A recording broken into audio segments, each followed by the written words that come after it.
being able to link my students with other lecturers, because they want to do an animation, then there's the sound lecturer, they need the sound. So link them up with the sound lecturer and the sound classes so that they can be able to work together. So being able to do the first anamorphic 3D animated adverts around. So we're going to be seeing that, I think, through Magnet Ventures. They're doing a very wonderful job.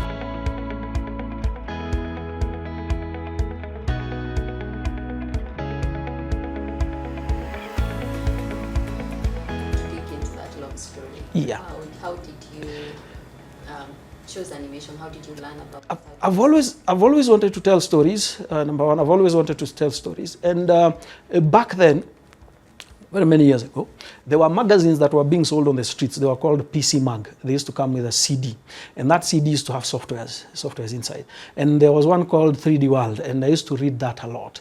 But I didn't know where I could learn this animation until a friend of mine decided to introduce me to a guy called Wallace. There's a place called, I don't remember, it was near Afia Center, and the guy was doing some animation. So when I saw that was happening, and he was teaching a guy called Mike. Mike is in Standard Group, Mike Jagero. He was teaching a guy called Mike and a guy called Jack, Royal Media, and I looked at what they were doing, and Jack, we were in Umoja, and he showed me a few ththings he was doing in his computer, and I said, that is what I want to do. I want to build my own worlds. And long story short, from there, here I am, an animator, very many years later. Interesting. Yeah. We want the Lynette story. You were going to join the barracks? Yes, I was fully going to join the army. I had everything, the box, the tracksuit, everything ready.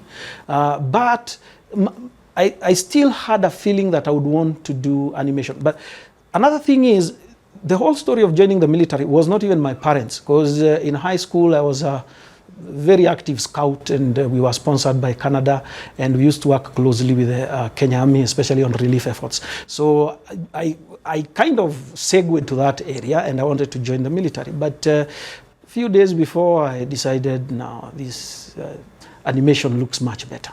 I can be able to tell my stories. Instead of seeing the world, I can create the world. So that's how I jumped onto that bandwagon. Yeah. So apart from the professional skills of animation, what other values and what other value do you offer to your students? Well, apart from the skills, life skills, of course, a lot of life skills. I've learned a lot over the years, things to do with business, entrepreneurship, and just being able to grow in this fast-moving world, and how to be able to cope within the industry, and also life in general. So those are things I impact onto my students, so that as they go into the job market, as they go into life, they're actually well equipped for it. So it's not just classwork, because that's just a small facet. So they need to be proper, well-rounded human beings at the end of the day. So that also we impart. Give us a day in your life as a teacher here. A day in my life as a teacher. Well, early mornings, of course, come in, prepare for the class. And then most of the times when I come in already, the students are here already. So when class begins, well, obviously we look at what we looked at the previous lesson. We go through the lesson itself, and then I give about 30 minutes of Q&A, and then a lot of practice and one-on-one with each student. Then I'm still around until around 6:30 in the evening.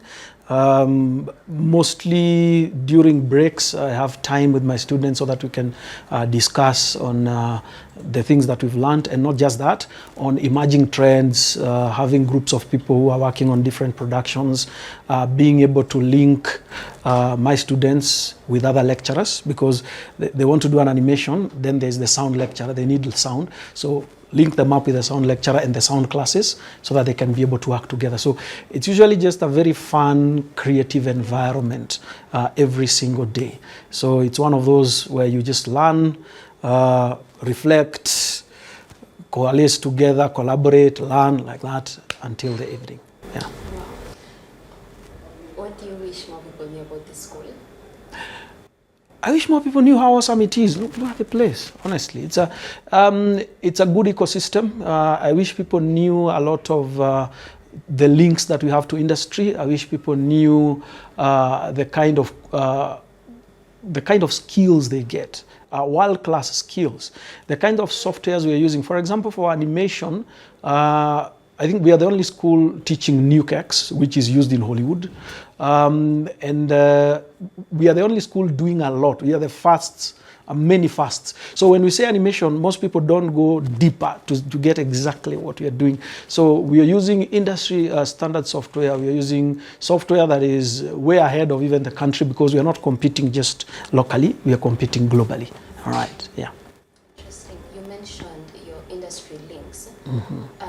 For you yourself, is there work you've done that maybe people would know you with? Like, what's your portfolio? Yeah, most of the work we do as animators, problem is we are behind the scenes. So people know the work, but they don't know who does that. So the ones that I would mention that maybe people would relate to is a major one I did some way back. I did the visualization of Thika Road, the Thika Superhighway. I've worked with the KWS in terms of keep our hands off the elephants. I've worked with Uber. Of late, I've worked with some American company on some chewing gums and some lollipops, which I don't think they're out yet, but I think they'll be out in the next few.